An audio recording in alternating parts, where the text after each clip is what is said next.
that we could be looking at 250 plus staff reductions just for that. So I'm already hearing 750 plus staff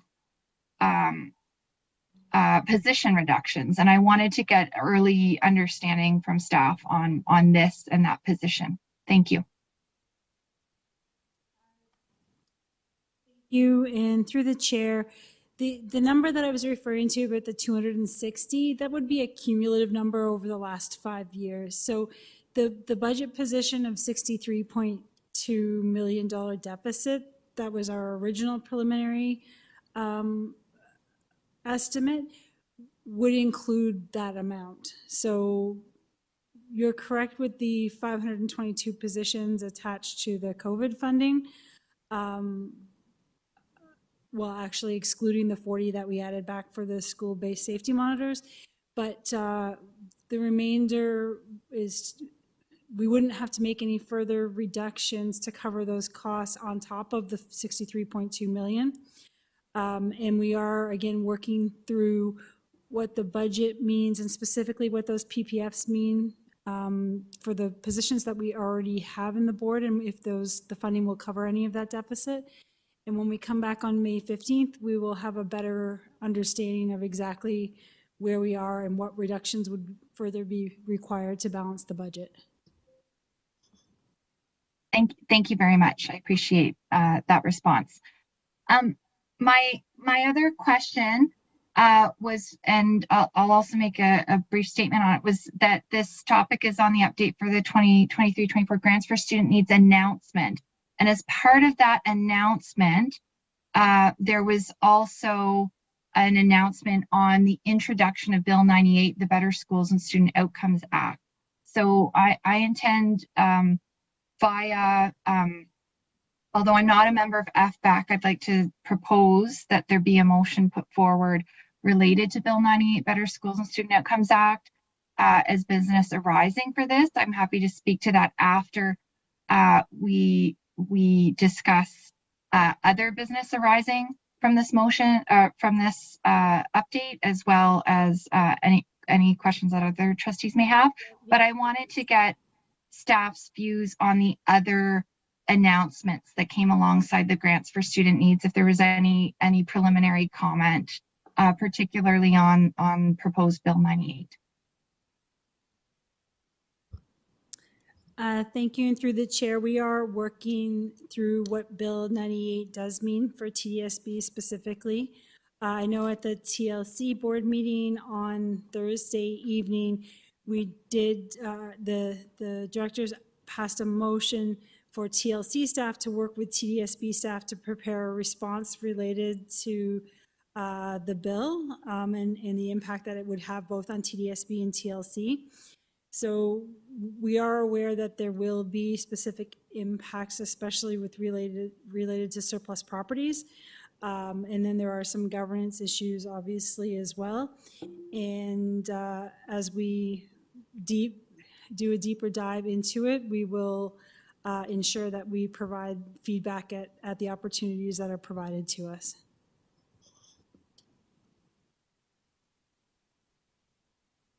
Okay, thank you very much. I appreciate that for now. I'll go on the speakers list again, but later to further discuss the bill after we've finished some of the more specific questions on grants for student needs.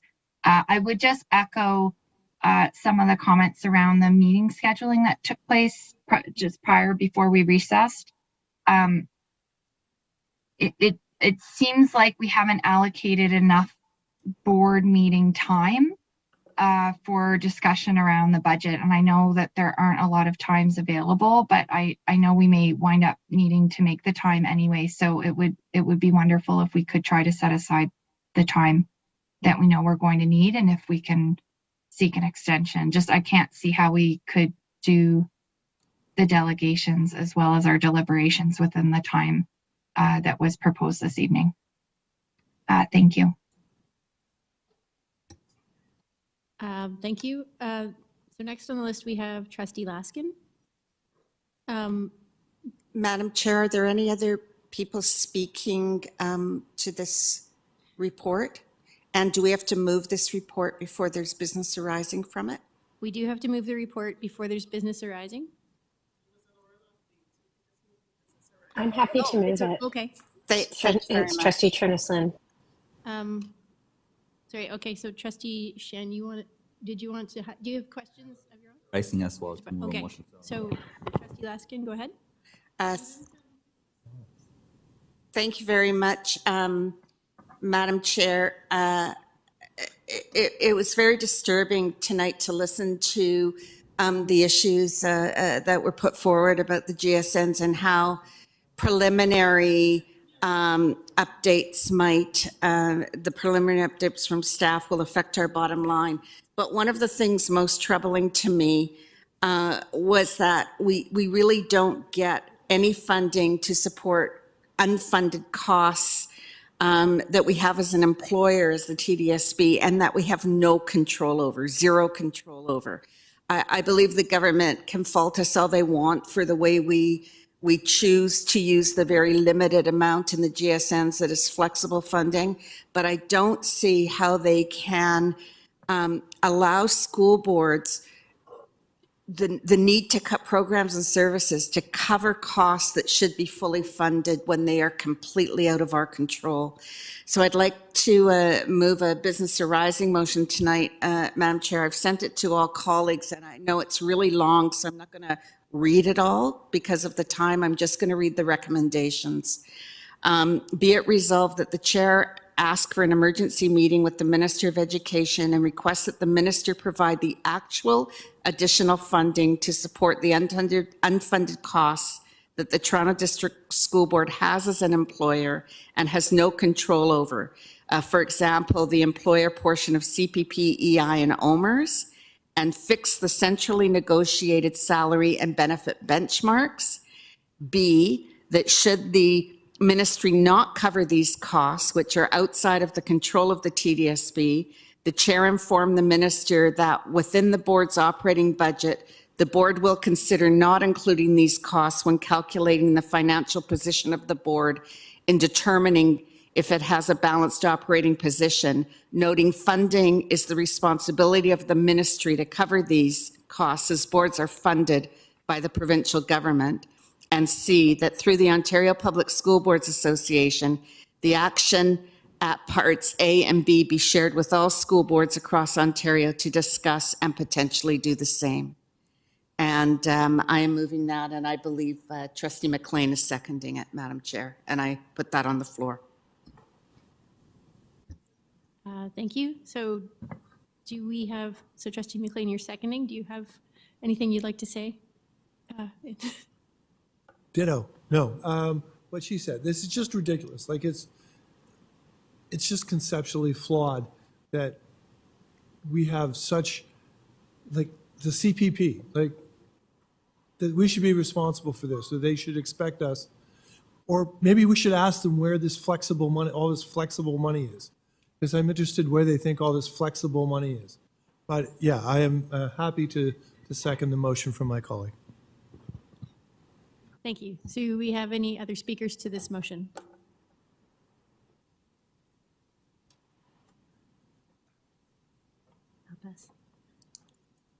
I'll pass the chair. Go ahead. Thank you. So I will just say I agree with this motion that we are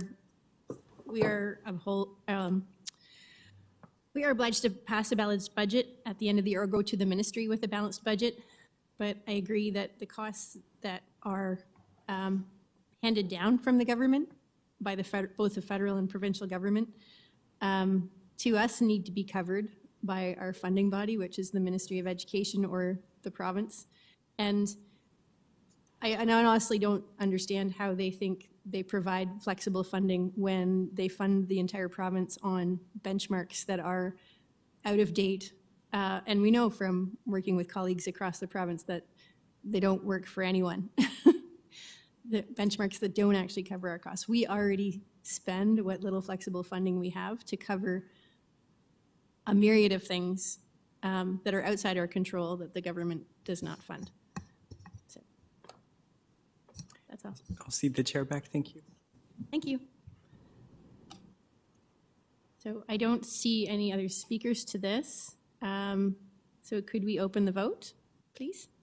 Just show of hands. Oh, it's up on eScribe. It's on his. Yep, it's up on eScribe. Trustee Lee's in favor. Trustee Dawson in favor. Sharna Flynn in favor. This is only FBEC committee members. Oh, Thank you for the support. okay, sorry. Trustee Patel in favor. Wong in favor. Chair Noslin was in favor. Lee was in favor.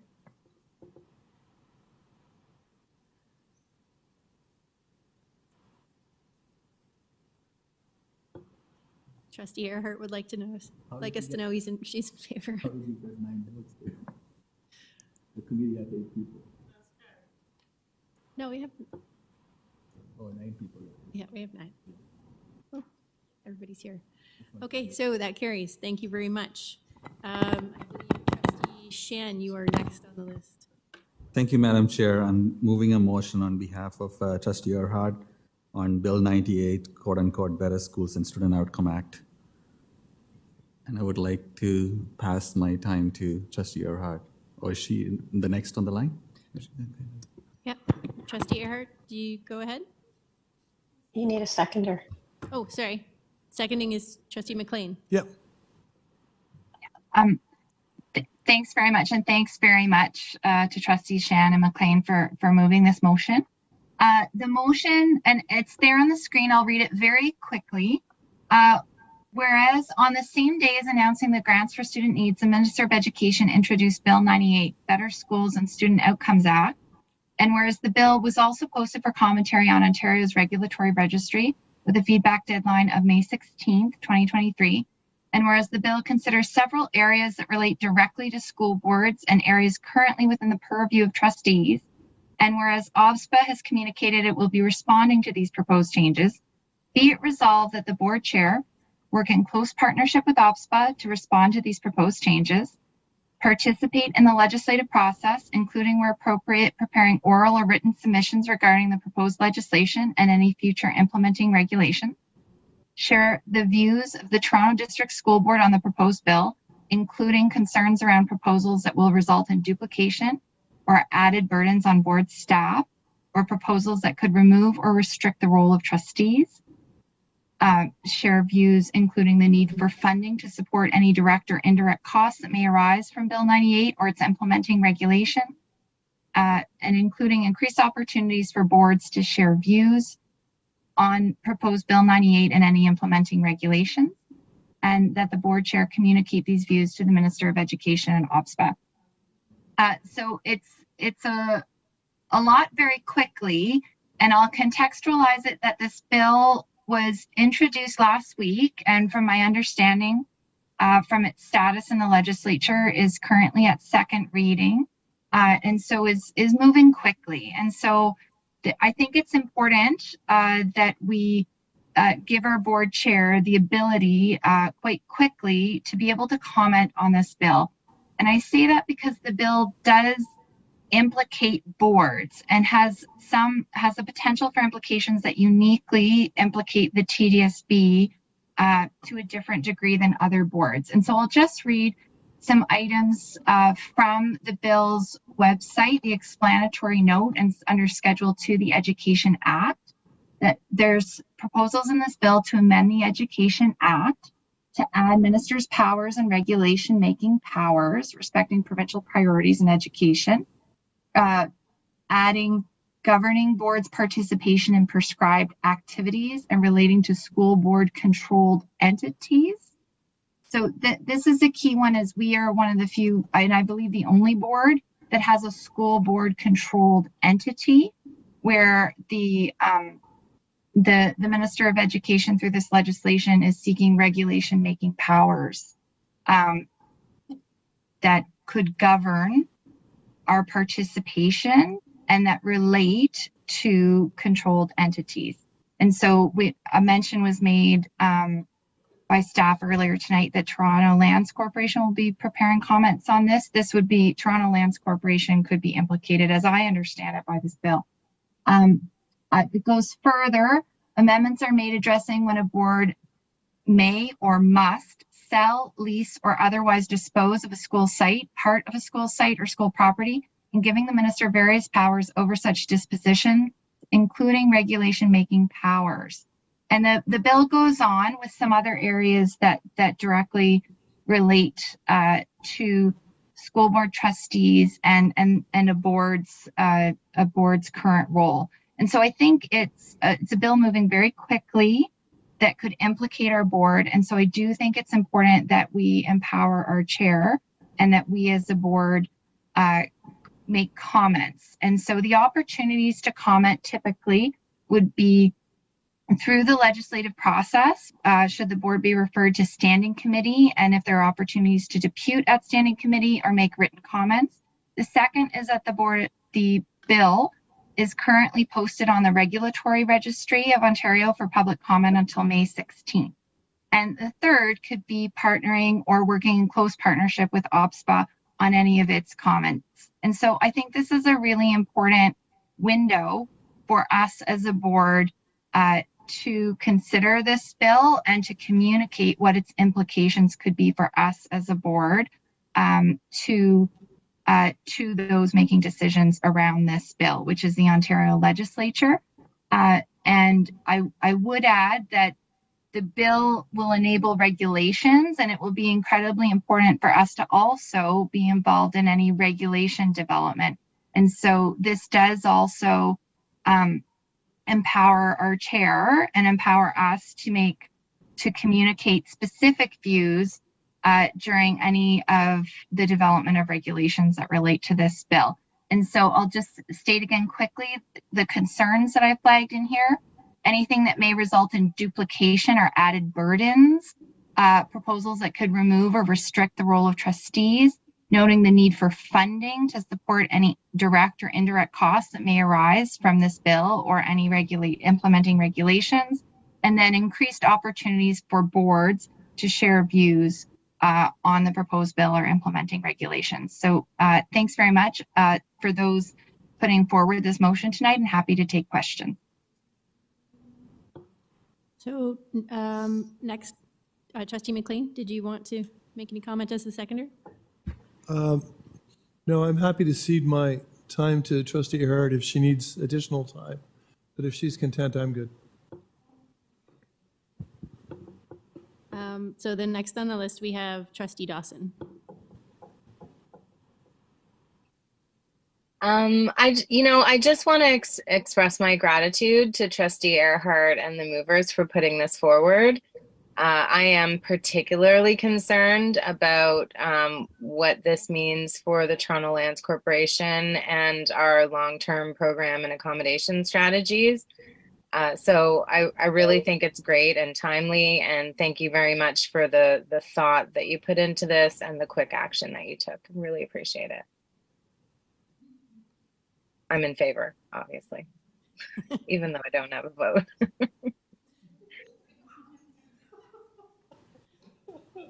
Okay, thank you. Are there any other speakers to this item? Seeing none, I will ask our staff to open the vote, please. Trustee Lees in favor. Thank you. Shernis Lynn in favor. Thank you.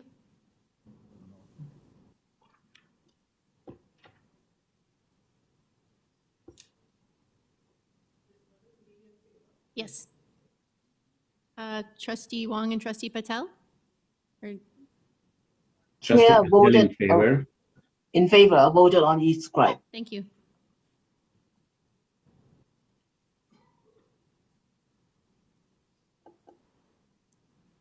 And that carries.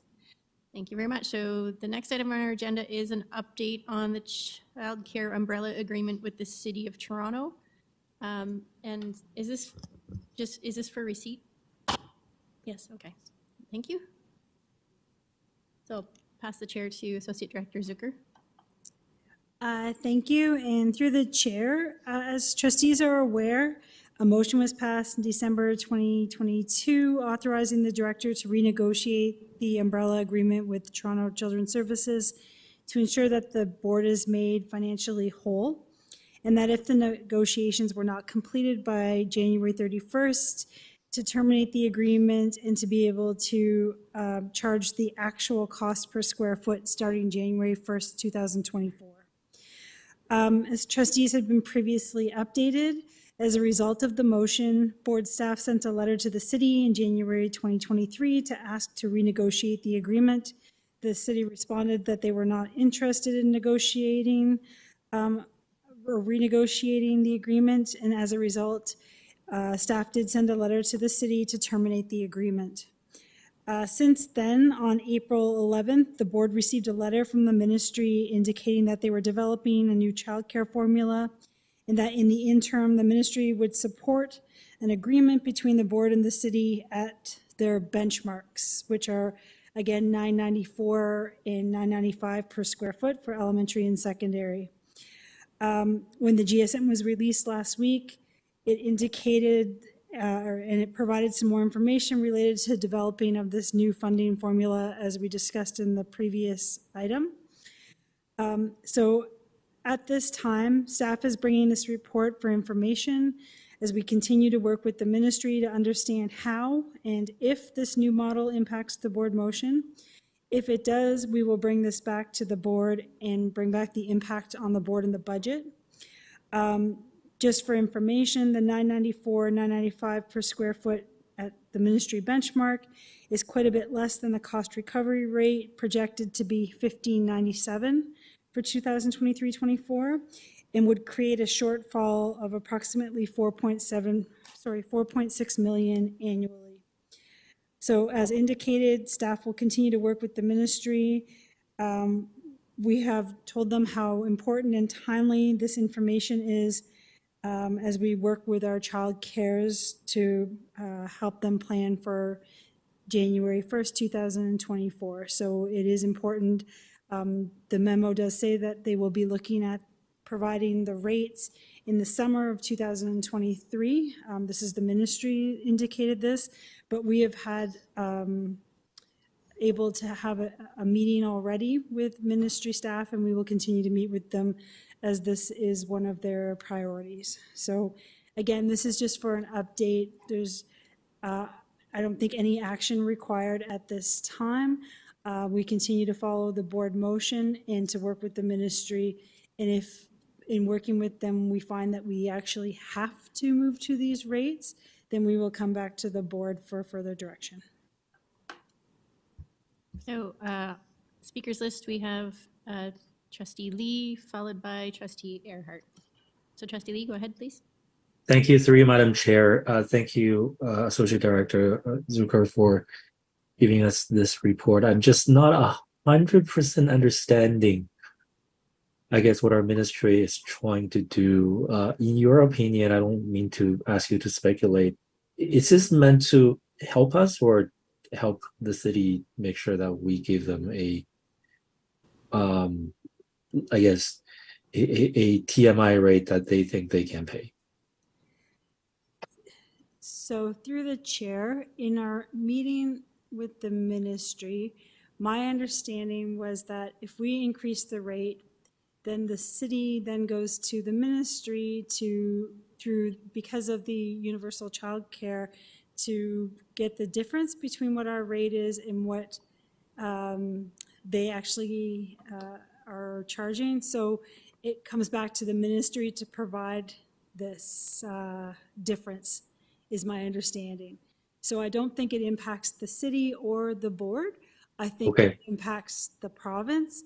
And so I think that's why they are probably pushing us towards this rate. Got it. Sorry, which ministry is this? This is the Ministry of Education or another ministry? Correct, because child care is now falling under their mandate as well. Oh, okay. All right. So in your opinion, are there any advocacies that we have to do? Do you feel like we might be placed in the position where we are told to charge a rate that they prescribe, or is this just an information session to say, look, we are charging this and the ministry is going to make up for that? Thank you, Trustee Lee, for that question, because that is my biggest concern, is that in working with them that we will be told that we have to charge this rate. And that's trying to read between the lines on the little bit of information that has been provided. That is my biggest concern.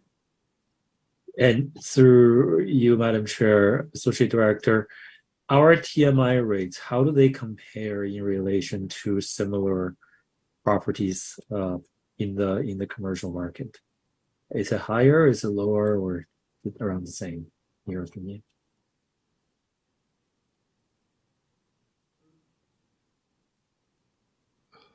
Through you, Madam Chair, the rate that we charge is what we call the average operating cost. Is to keep us whole, is in our opinion, of what the costs are to run a square foot of TDSB. The methodology basically is to take the total cost of the board, divide by the total square footage in the city of Toronto. Commercial rates are a lot higher, but again, it's hard to compare commercial rates because you're talking about school facilities versus you got AAA office space versus other types of space in the city. But our rate would be very, I think, good in comparison to rates that would be available commercially.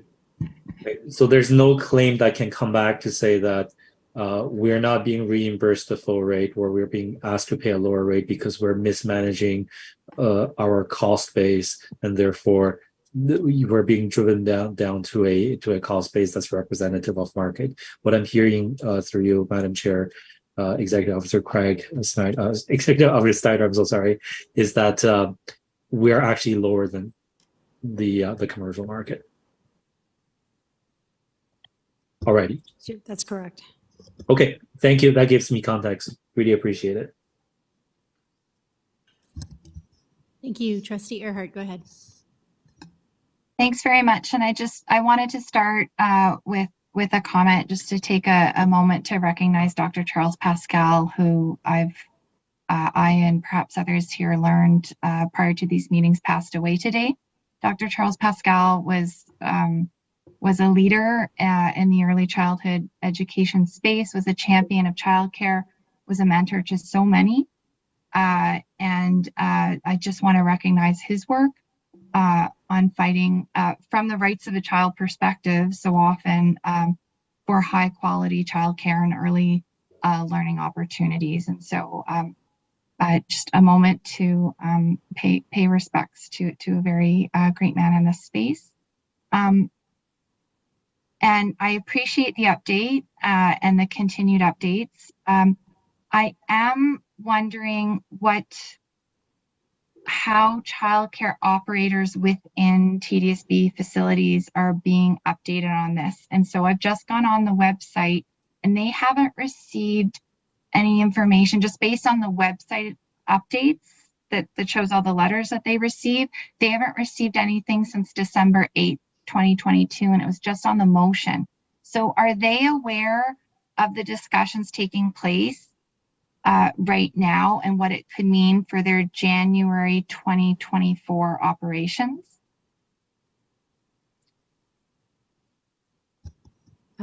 Associate Director Salmon. Thank you, and through the chair. Our childcare managers have in fact reached out to all of the childcares that operate in TDSB facilities, and they have been kept aware of where we are at and the conversations that are taking place. So yes, childcare services have in fact been up to date on this issue. Thank you. Okay, thank you. So childcare services has been made aware, but have they communicated to the operators themselves, which operate independently from us? Thank you, and through the chair, we have communicated with the actual operators in TDSB sites around around the initial stages that involved the difference between the actual costs and the expectation and what we'd outlined to the government. So yes, thank you. Okay, thanks very much. I'd like to make sure that we continue to keep them updated, in particular that the agreement is scheduled to terminate in January 2024. And I ask this specifically because my understanding is that right now is a time when childcare operators will be setting their calendar for next year, as well as potentially their operating rate for next year.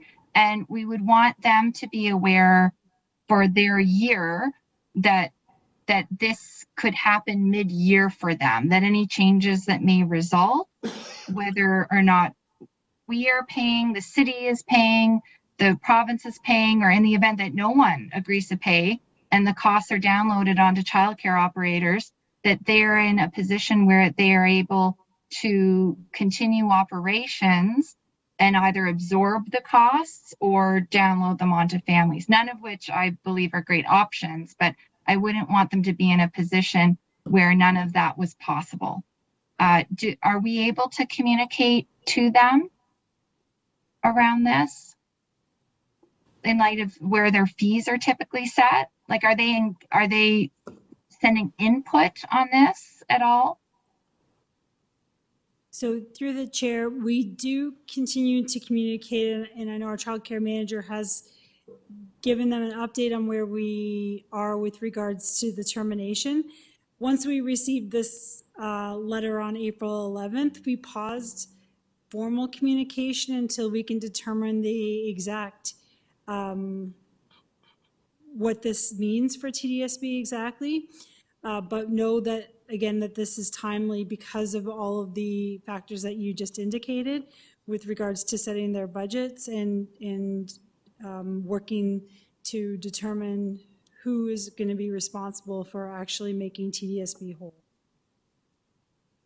Thank you. Yes, I just add further to that. Some of those operators may already be signed on to Canada-wide early learning and childcare agreements, which would restrict their ability to raise fees for those age groups. And so while I wouldn't expect staff to have all the details on that available tonight, I would be concerned for what it would mean for the availability of childcare mid-year in the event that they were being asked to raise fees and were unable to raise fees.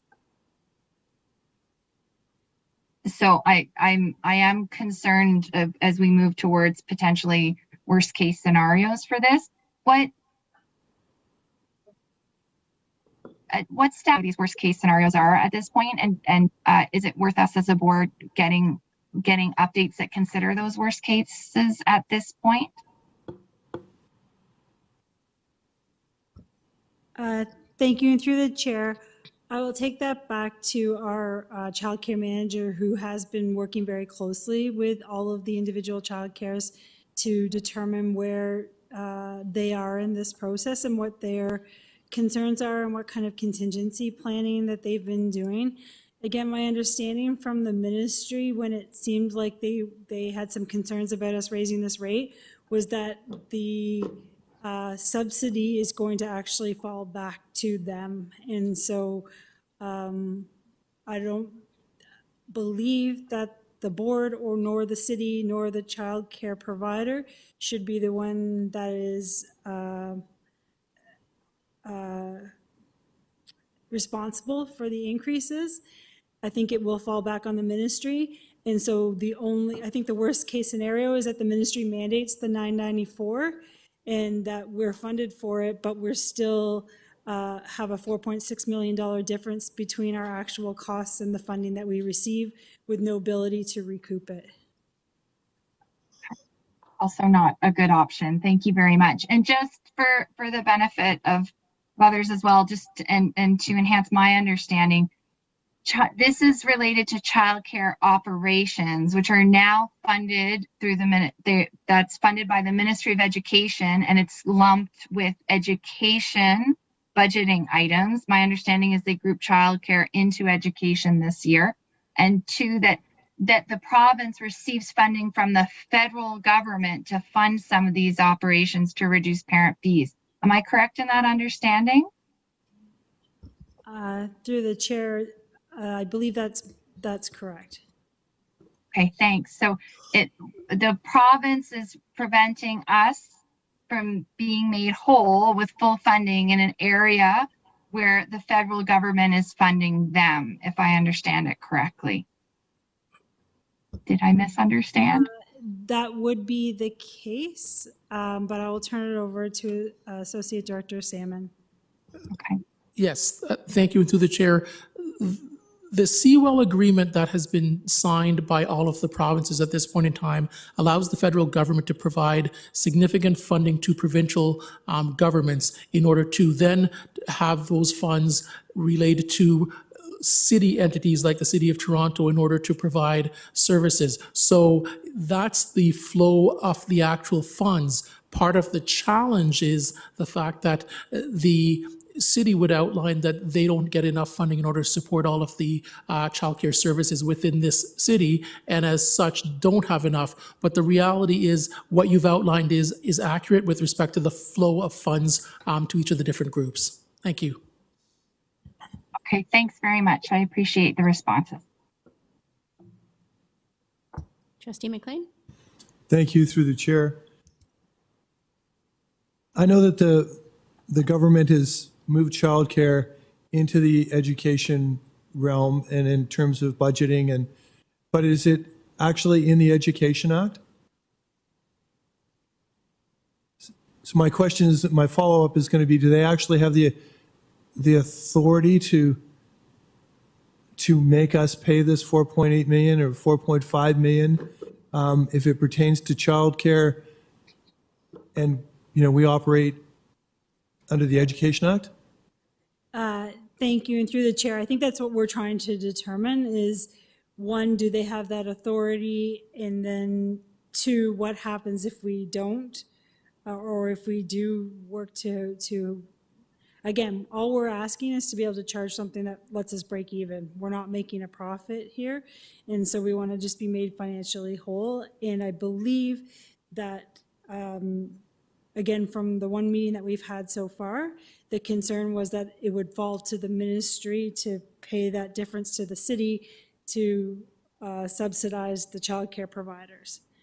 That seemed to be what the biggest concern was. And so that would still allow us to be made whole. And so we are working, we have another meeting scheduled with them next week to talk about how we come up with our 1597 versus their 994 and see if we can find some middle ground. But, that 1597 is the number that we use for all of our community use of schools. It's based on a very formulaic calculation, which is used by most boards across the province. So I would expect it to be similar to most boards. And the province makes us operate on a cost recovery basis, does it not? Yes, we're required to from a community use of schools perspective. So on one hand, they tell us that we have to operate on a cost recovery basis, and we're concerned on the other hand, they're then going to tell us, because they're the ones that are potentially responsible, that they're going to suggest that we should operate at 60 cents on the dollar, and us be prepared to eat the other 40% for a decision that they make. Okay.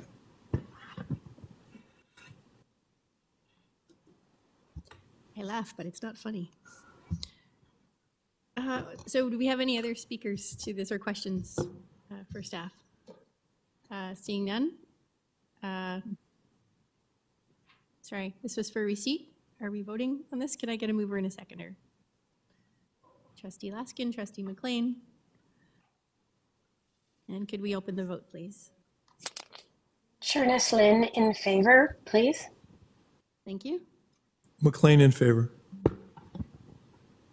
If Trustee Lee votes against, it says just go away.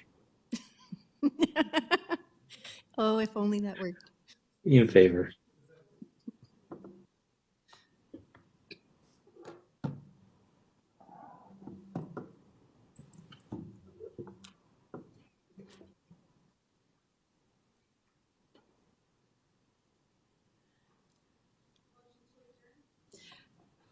Oh, yes, look, that carries. And can I have a motion to adjourn?